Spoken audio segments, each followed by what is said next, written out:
Hey, Research Stat 1 class. This is your lecture for Wednesday, April 1st. And just a couple of things to go over. Today is kind of important. There's a really big idea at the end of today. So we'll use this time to recap what you've done the last couple days. Make sure you're thinking about z-scores, and if you're not feeling comfortable calculating them yet, definitely email me. I know I've had a couple of phone meetings. Right now Skype isn't working for some reason from my laptop, and so phone is easier. I don't really like giving out my cell phone number, but do what you got to do right now, right, to have the meetings we need to have. So if you are needing to have a meeting with me, please let me know. I'll tell you, I'm real honest, right? The biggest problem I'm hearing from students is that they're not reading the book. So just like if this was a face-to-face class, this is the unit where everyone starts to have problems if they're not reading the book.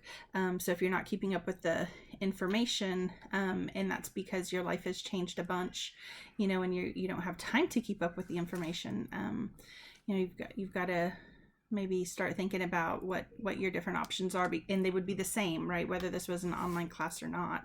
And so if you're, you know, struggling with keeping up with the information, if you're struggling with keeping up with your readings, keeping up with the videos, you know, you've got to make time for that. This is your future. This is your education.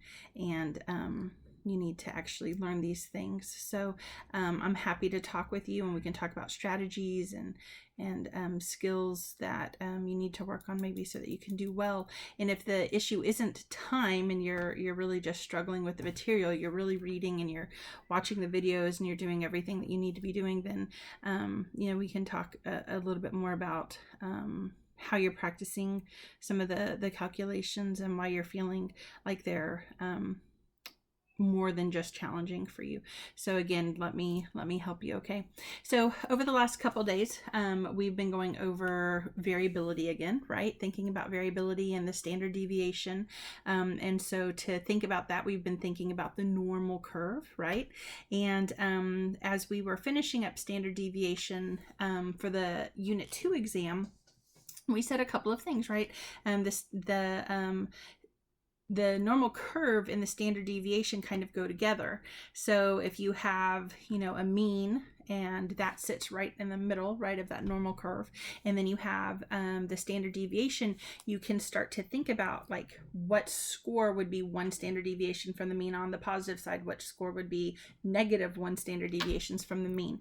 And so we're starting to put those ideas that we just talked about in Unit 2, we're starting to put those to the test, right? We're starting to apply those ideas, and that's what we're going to be doing for Unit 3. So at the very end of the probability lecture last time, we ended with the picture of the normal curve, and we didn't really finish chapter 5. I told you guys that's going to be on the next unit, and that's where the z-score information was, right? So you were supposed to have read for Monday, you were supposed to have read the z-score information so that you could understand it, and then you had a series of videos that you were supposed to watch, right, to kind of bolster the ideas from the book. The good news is that the z-score calculation is actually really easy, right? So it's x, or the score, minus the mu of x. Remember, mu of x is the same thing as the population mean. So the score divided by the population mean divided by sigma x, or the standard deviation of the population. So you are totally able to calculate now, right? Yay! The standard deviation and the mean for populations and for the for a sample. And so on the exam, you may have a blurb that asks you to calculate z-scores. And to do that, you would need to calculate. So you'll be given a set of data and told it's a population, right? And that population, then you can calculate the mean, you can calculate the standard deviation. Remember, the only difference in calculating a standard deviation for a population is that you don't do the n-1 correction when you calculate the variance, right? You just divide it by n instead of n-1. You don't have to you don't have to estimate the error. If this is a population, then you actually know the error. Remember, we talked about that in class. So you would calculate that standard deviation for the population, and of course you always are given all of those equations. That's not going to change just because we're on an online class, so you'll have all of those all of that information for yourself, and then you'll be given a set of scores to calculate z-scores for, and I'll ask you to tell me something about those scores. So for example, if you had a z-score and when you calculated that z-score out it was a 1.5, then I would want you to be able to say that this score lies 1.5 standard deviations above the mean. If it was a -2, I'd want you to be able to say this score lies 2 standard deviations below the mean. Does that make sense? So being able to utilize those z-scores becomes really important, and being able to talk about them then in terms of that standard, the normal curve, becomes really, really important. And we're going to continue to think about some of those ideas here throughout the rest of this semester. So if we, I just want to make sure I've said everything I need to say about the z-scores. So it should have been clear to you in your readings, right? But z-scores are useful for us because they are a way to standardize scores. And what's really cool about that then is that it allows us potentially, right, to compare apples to oranges. So think about this. Some universities say that they need you before you can be admitted to take the SAT. Some universities say they want the ACT, and some will accept both. But the scoring on those two tests is really, really different, right? But if I wanted to know, let's say I'm a student and I'm applying, and they can only take one of those scores, and I want to be able to submit my best score. So I take the SAT and I take the ACT. I might calculate a z-score for my SAT and for my ACT and see which one lies the most standard deviations above the mean, right? Which is a better score. And so we can compare apples to oranges, right? Or SATs to SATs to ACTs using z-scores. So z-scores are really useful. We in the real world may not always call them z-scores. We think a lot about standardization and things like that, and of course there's lots of different ways to standardize scores, but the z-score is an easy way to do it. It's a quick way to do it, but you have to know the population mean and you have to know the population standard deviation, or you have to be able to calculate those things in order to utilize the z-score. So the z-distribution is unique, okay, in terms of a normal distribution. The z-distribution is unique, and you should have read about this, right, in your book. And it's unique because the z-distribution always has a central tendency mean, the mean of 1. Oh, sorry. I'm saying that wrong because I'm trying to draw and I just messed up. It always has a central tendency of 0. So the mu always equals 0 in a z-score, and the standard deviation is always 1. So if we're thinking about the z-score, horrible drawing. You guys know I'm not an artist, right? That's my brother. So the mu is always equal to 0. So again, thinking about the normal distribution, but a z-distribution is a special type of normal distribution where your mean is always 0 and your standard deviations are always equal exactly to 1. And so think about this. If you, and you can do this calculation with me, right? So let's say that you had a score of a score that matched the mean, whatever that mean was, you divided it by the standard deviation, then you should, right, have a z-score of 0. If you had, let's say that you're thinking about the way the z works, as you start to work with more numbers, you're going to be able to start to kind of get the sense of how how the mean and the standard deviation work together to create those z-scores. So do a bunch of examples, and I've got some examples that I'm going to release for you guys. You'll see those today, Wednesday, along with the lecture, so that you can do some practice. And then I will also, so you'll have those things to practice, and then on the day that they're due, I'm going to post the like a key for you, and I'm actually still working on it because it's more like, you guys know, normally I might show you the key in class, we talk about it, but I don't give it to you. But I think you kind of need it. It'll help you, and so I'm kind of annotating it, almost like so you can kind of get a lot out of it, not just the right answer, but like why it's the right answer, and if you have a wrong answer, what the most common wrong answers are, and why you might have calculated that thing or thought about it like that. Okay, so the other thing about the z-scores that you were supposed to have taken a look at were a couple of videos that talked to you about finding the area under the curve then.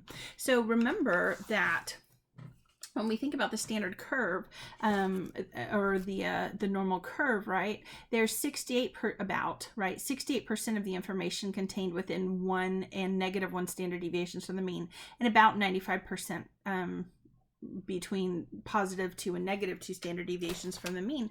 And we said, right, two lectures ago, we said that you could actually calculate then using that mathematical formula that mercifully we don't have to know, but you could calculate the area that is underneath the area of the curve, the percent of the data, right? That's what that means, the percent of the data that is either above that particular score or below that particular score. And so then you can use z-scores to do that using the z-table. And so you had a couple of videos that you were supposed to watch to help you with that. I will tell you this, in the regular semester, when this is not an online class, when we're having a normal life and a normal semester, we do this in class. They don't watch any videos, they don't do anything. I just put them in there, and they have to kind of learn how to do it, obviously having read the book, but the application part is not guided, because believe it or not, you're gonna figure it out better if you just hear about it a little bit, kind of like they do in the video. So I talk really quickly about it and then go try it. So yes, it's, for some students, it's not easy. Yes, it might be difficult, but man, all of a sudden at some point that you're gonna get it. There's gonna be like a click in your brain, and after that you are going to be powerful, and the tables are suddenly going to make an awful lot of sense for you. So I know a couple of you, I'm waiting on phone numbers so I can call you hopefully tomorrow. I have 2 meetings tomorrow, and so we'll see how that goes. But if you're struggling and you've genuinely read everything you were supposed to read, you've genuinely watched the videos you were supposed to watch, then let's meet and figure out what we can do to help you. All right, so I'm gonna get my next lecture up here. So today we're going to start hypothesis testing. And hypothesis testing to me is so interesting because it is the root of science, right? It's the root of science. If it is really our goal in science to uncover the truth, right, the scientific truth, the truth that's out there, then hypothesis testing is what science is all about, right? So it to me, it's really kind of fun and exciting. So you're going to hear me talk about this a couple times. Next class, we're going to talk a lot about this idea of scientific truth and hypothesis testing, but I want to just plant a couple seeds today. So when you are investigating any scientific phenomenon, whether it's biological or climatology or psychology, whatever that scientific phenomena is that you're interested in, right? You have that theory, like we talked about at the beginning of the semester, and the theory is kind of the information that you know summarized, all the best information that you know, kind of put into a summary. It may explain a lot, or it may not do a great job of explaining. Remember that you and I talked about how some psychological theories don't do a great job of explaining. It's the one place that we don't do a really great job, right? We can use theories to predict really well, but they don't always explain really well. So maybe the theory helps you predict, maybe it helps you explain, right? But the question we always always have in science is, does our theory match the truth? Does it match reality? Because there is a truth out there. And the goal of science is to uncover that truth. So there is a reality that we use experimentation to uncover. And that is true of all science. That not just psychology, right? That's true of all science. And it's one reason why I told you guys, right? We never say we prove anything. In real science, we don't say we prove things. We provide evidence of things. We provide support for theories, but we can't prove things. We will never truly know what reality is or what truth is. It's incredible to think about some of the theories that we've had about, like, for example, the way the mind works, cognitive theories that have been disproven because of more modern technology, things that we thought the brain did that maybe the brain doesn't do.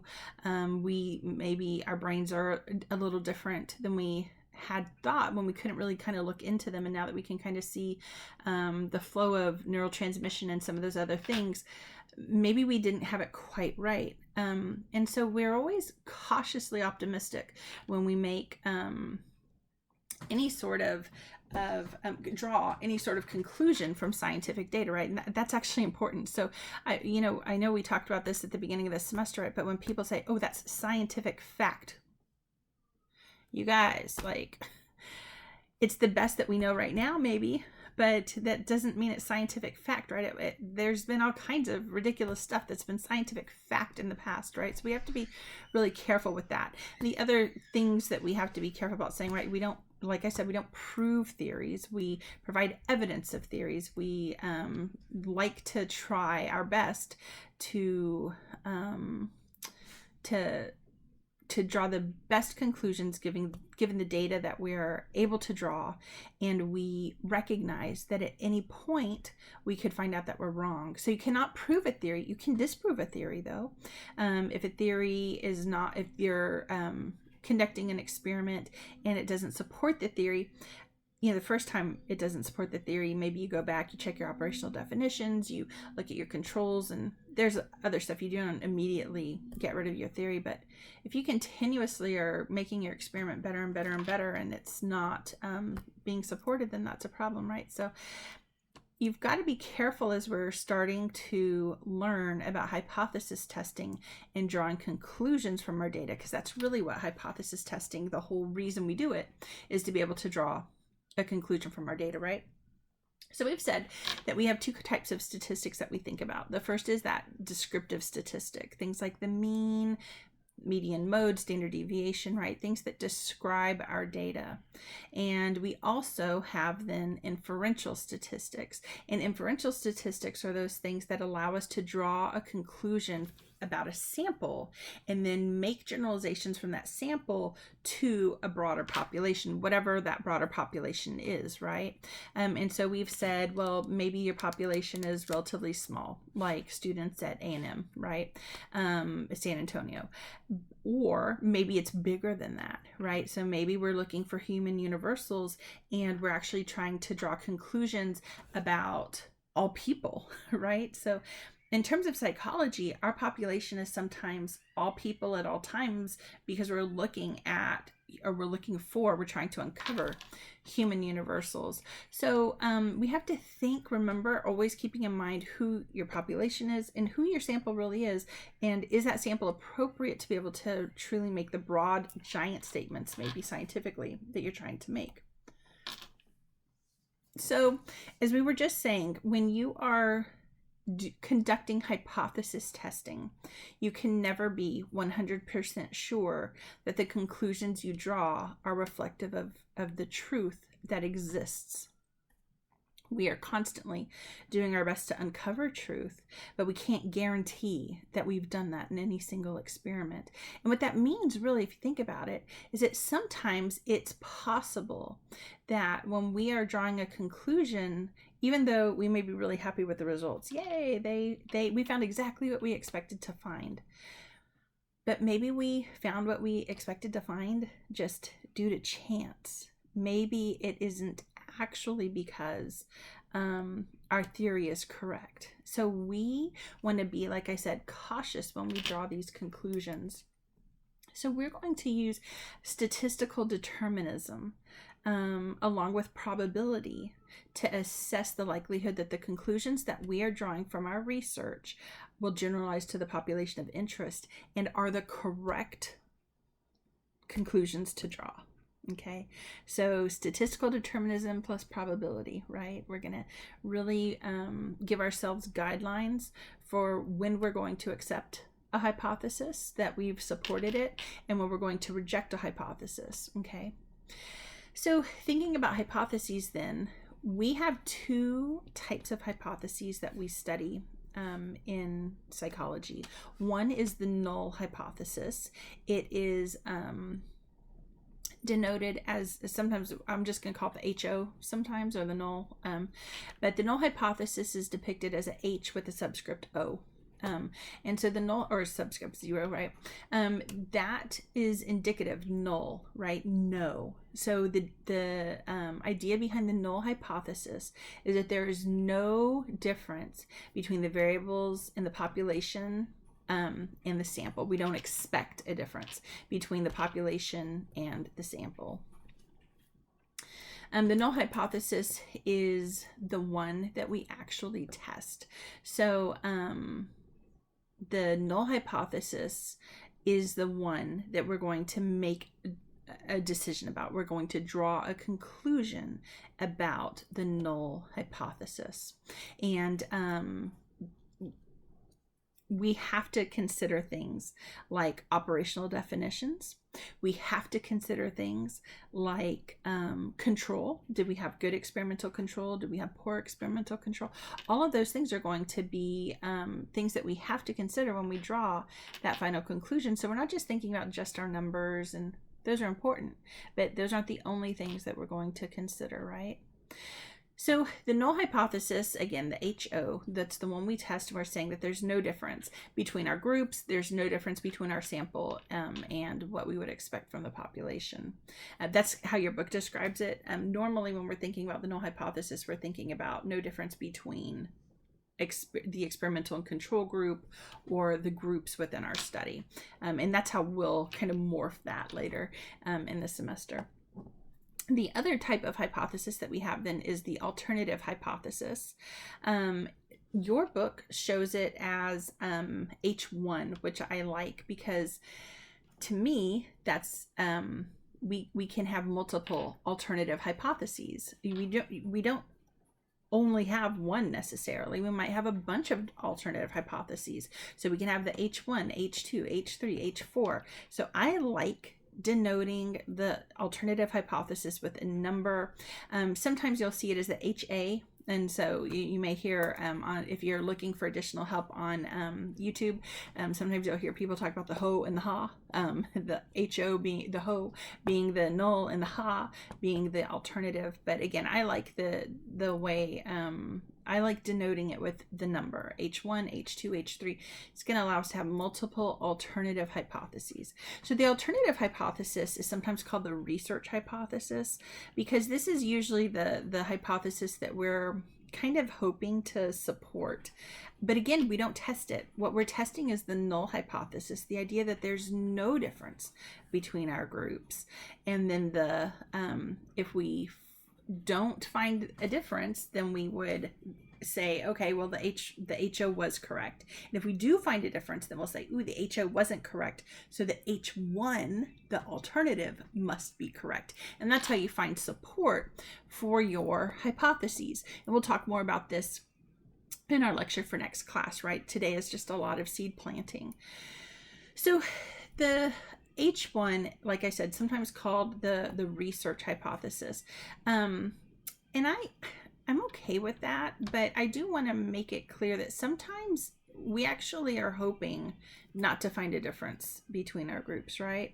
And so experimentally, while usually, like a lot of the time, 99% of the time, we're kind of hoping that one condition or one group does better than another group. That's not always the case. And I always use this example because it was just really poignant to me when it happened. And I think it works really nicely to show how there are cases where we're hoping that we support the HO, whether or not that happens. But many years ago, actually, when I was first teaching, I had a student who was in my research stat class at my other institution. It was called experimental psychology, and they had to do a full proposal at the end of that class. So 15 to 20 pages. It was a lot of work, and they had to come up with an idea on their own. And so I had a student come up to me, and he said that he wanted to he had a recent experience, and he wanted to study if wearing a shirt that had an obviously homosexual symbol on it would cause people to not help. So you have to remember, this is like, seriously, this is way back in 2002. I had literally just started teaching, and he was so this is kind of before cell phones. Like, there were still payphones back then, and but some people had cell phones. And so anyway, he had a pager. Lots of people had pagers in the early 2000s. He had a pager, and he had gotten a page, and he didn't have a quarter for a phone, and he saw a guy with a cell phone. And so he waited for the guy to be done with his phone, and he went up to him and he said, "Hey, can I borrow your phone?" And the guy was he says, obviously I wasn't there, but he says that the guy was kind of in the middle saying, "Yeah." And as he looked up, he was like, "No." And he had a shirt on that said, "I'm with my husband." At the time, that was a really controversial shirt, right? And this guy was a controversial guy. He liked to be controversial. So anyway, he really felt like, and whether it was true or not, we'll never know, but his interpretation of what happened was that the guy saw his shirt and decided not to help him. So at the time, I'm like the most naive person ever, right? So I thought, yeah, that makes a great experiment, but they had to have 3 conditions. I was like, so what are your conditions going to be? Because you could have that shirt, obviously controversial. If a guy's wearing it, then obviously that would be an obvious homosexual like symbol, and then you could have just like, so that shirt was black. He had actually made it himself, so it was black. And I said, well, you could just wear like a black shirt with nothing, but what would be like, you need a third variable? And he's like, well, I could just wear something with like a rainbow. And I was like, why a rainbow? I had no idea that was a gay pride thing back in 2002. And so he shared that with me, and I was like, well, yeah, that's great, because you may have some people like me who don't even know that. And then you may have some people who aren't sure if that's what you mean by it or not, right? And so it kind of makes it'd make an interesting thing. And then they didn't actually have to run this, but, as we were talking about what you would do if you really ran it, I said you could, and in the debriefing, you talk to people and find out, did the shirt play a role, right? And if it did, what kind of role it played. Anyway, so as we were writing this up, when we got to the hypotheses, he was like, I'm confused because I don't actually want to provide evidence of an H1, that there's a difference between the groups, right? Because if people are good people, then they should want to help someone regardless of their sexuality, right? And I was like, yeah, that's true. I said, but we're still going to write an HO and an H1. We still do those things. But his research was unique, right? Ideally, right, in a perfect world, what you're wearing on your body, if you're in an emergency, wouldn't matter. What your sexuality is wouldn't matter. You would have, help from people, just because people should be good people. And so we would hope, right, that he would find evidence that the HO was what was supported, and we would fail to reject the null hypothesis, right? That would be like in a beautiful, perfect world. So anyway, I share that with you because it is an important idea that you have to really understand that sometimes we are trying to support the HO. Think about if we're trying to investigate racism, we're hoping that it's been eradicated, right? Hopefully there aren't differences between our groups then. If we're looking at all kinds of things like that, where maybe we're actually hoping that the world is becoming better. In psychology, we might actually be hoping to provide evidence that we can retain that HO. So keep that in mind, right? You got to really understand your research and understand what you're looking for. All right. So for the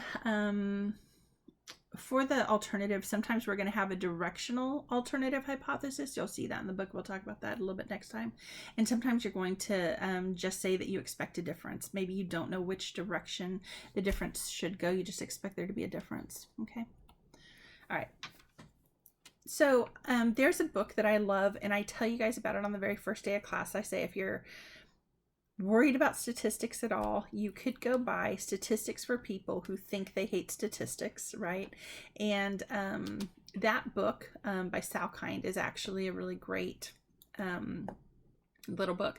In that book, he has a set of criteria for good hypotheses that I think is really useful to students who are just learning about hypotheses.